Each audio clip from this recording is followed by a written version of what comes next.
এই প্রতারককে খুঁজে বের করতে আমাদের সাহায্য করুন। ছবিতে থাকা এই ব্যক্তির ডাকনাম সৈকত, বাড়ি পাবনায়, তবে পাবনার ঠিক কোথায় তা নিশ্চিতভাবে জানা নেই। বর্তমানে তিনি তার স্ত্রীকে নিয়ে যশোরে থাকছেন এবং সেখানে কাজ করছেন বলে জানা গেছে।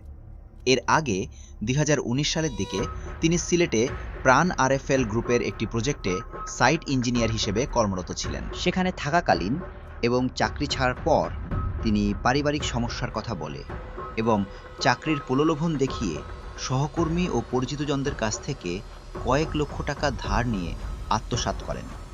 সচিবালয়ে সচিবের কাজিন পরিচয় দিয়ে চাকরি দেওয়ার নাম করে মানুষের কাছ থেকে টাকা হাতিয়ে নেওয়া তার পুরনো স্বভাব।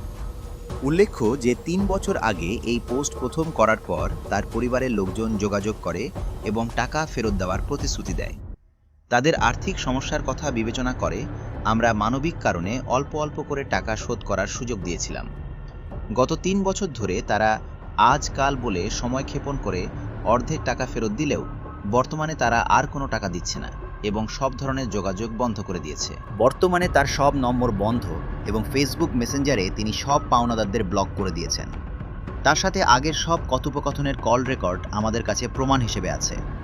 যদি এই ব্যক্তিকে আপনাদের পরিচিত কেউ চিনে থাকেন তবে তার থেকে সাবধান থাকুন এবং কোনো ধরনের আর্থিক লেনদেন থেকে বিরত থাকুন। তার সম্পর্কে নতুন কোনো তথ্য থাকলে দয়া করে কমেন্টে অথবা মেসেঞ্জারে জানাবেন। ধন্যবাদ।